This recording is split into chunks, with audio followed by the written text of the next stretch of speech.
Hello বন্ধুরা, কেমন আছো তোমরা সবাই? আশা করি সবাই খুব ভালো আছো, আর আমিও খুব ভালো আছি বন্ধুরা। আর তোমাদেরকে জানাই শুভ সন্ধ্যা। ঠিক আছে, এখন কিন্তু 5:30 মোটামুটি বাজে। আর দেখো, মামামের যেহেতু একটু ঘোরার অভ্যেস আছে, ওকে আমি ড্রেস করে দেবো, এই কাছাকাছি একটু জাস্ট ঘুরবে। তো ওর না শরীরটা খুব খারাপ আছে, খুব ঠিক আছে, একটু বুকে কফ জমেছে।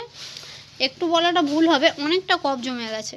এত কফ জমেছে, প্রথমে না সর্দি হয়েছিল, তো ওকে আমি ওষুধ দিই, ওষুধ ছিল। তো সর্দি হওয়ার পরে যখন দেখলাম আবার বুকে কফ বসে গেছে, ওই জন্য আমি আজকে ডক্টরকে কল করেছিলাম।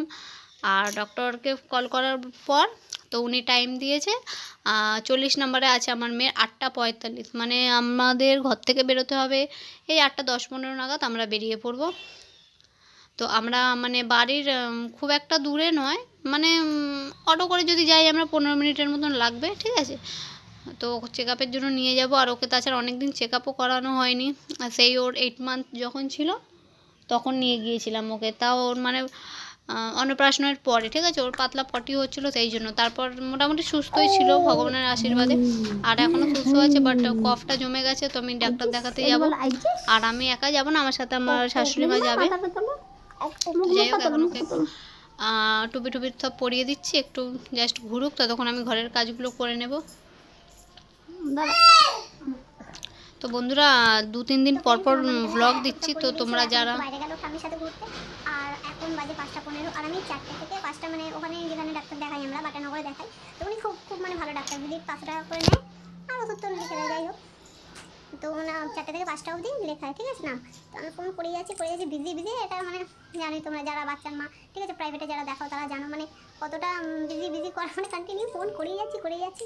দেন তারপরে 4:45টার দিকে আমার ফোনটা লাগলো না। আমি ভাবলাম লাগবে কি লাগবে না। তো আমি মামামকে ডাক্তার দেখিয়েছিলাম অনেক দিন আগে, তখন আমার মামামের ঠিক আছে পাতলা পটি হচ্ছিলো, তখন 8 মান্থ ছিল ওর, অন্নপ্রাশনের পরে 7 মাসে অন্নপ্রাশন হয়েছিল, আর 8 মাসে ডাক্তার দেখিয়েছিলাম ওর 8 মাসে। আর এখন ওর 1 বছর হয়ে গেছে, 1 বছর 1 মাস। তো অনেকদিন পরে দেখানো হচ্ছে। ওর প্রবলেমটা কী বলো তো, প্রচণ্ড কিছুদিন আগে না সর্দি হয়েছিল, তো সর্দির ওষুধ ছিল ওর, আমি ওকে সর্দির ওষুধ দিই, দেওয়ার পরে সর্দিটা কমে যায় দেখলাম। তারপর দেখি হঠাৎ বুকে এত পরিমাণে কফ জমেছে, ঘাড় করছে, এত প্রচণ্ড পরিমাণে কাশছে। ঠিক আছে, 3 দিন হয়ে গেছে, তো আমি বললাম না, ওষুধ দিয়ে এখন কাজ হচ্ছে না, 3 দিন হয়ে গেল, আর ওগুলো সব আগের ওষুধ। এবার তখন ওর 1 বছরের আগে ছিল, তখন আমি বললাম না, একবার দেখিনি ডাক্তারকে। তো অনেকদিন যেহেতু দেখানো হয়নি, আর এত খুব কষ্ট পাচ্ছে, এত কষ্ট পাচ্ছে, প্রচুর কফ হয়ে গেছে। সর্দি ঠিক হয়ে গেছিলো দেখতে পেলাম, এবার ওই সর্দিটা আই থিঙ্ক ওষুধ খাওয়ার পরে বুকের মধ্যে বসে গেছে। তো যাই হোক, এবার 8:45 বলেছে, ঘর থেকে বেরোবো 8:15-20 নাগাদ বেরিয়ে যাবো। তো আমাদের এখান থেকে বাটানগর খুব একটা না, টোটো করে 15 মিনিট তো লাগবে, 15-20 মিনিট, তো একটু আগে বেরোবো। তো যাই হোক, এখন আমি সব ঘর ঠর গুছিয়ে নিই। দেখো বিছানা ঘুমোচ্ছিলাম, সোফাতে জামা কাপড় পরে আছে, সব গোছাবো। তো চলো পরে খাওয়াচ্ছি। দেখো বন্ধুরা, এখন হয়ে গেছে টাইম 8টা বাজে, তো রেডি হয়ে গেছি আমি আর মাম্মাম। আর এখন দেখো, মাম্মামের পাপা বললো চলো একটু এগিয়ে দিয়ে আসলে। এখন আমরা ম্যাজিকে বসে পড়েছি, এবার যাচ্ছি। তো দেখো আমাদের গাড়িটা, দেখো তো দেখো চুটকিতে পৌঁছে গেল। তো যাই হোক, চলে এসেছি আমরা। দেখো দেখতে পাচ্ছি এখানে অনেকজন দাঁড়িয়ে আছে। তো এখন আমরা আমাদের টাইম ছিল 8:45, আর আমরা পৌঁছেছি 8:36। এবারে দেখো যে হোয়াইট কালারের আর রেড, এই দেখো চলে এসেছি। তো এখন নাম বলছি, এবার ঢুকে গেছি। দেখো এবার ঢুকে না আমার মাম্মামকে কোলে নিয়ে বসবো, কি ও শান্ত হয়ে বসছে না, ও নিচে খেলবে। তো ওকে বলছি ওই দেখো নিচে খেলছে, দেখো। তারপর আবার কোলে নিয়েছি, একটু ফোন দেখাচ্ছি।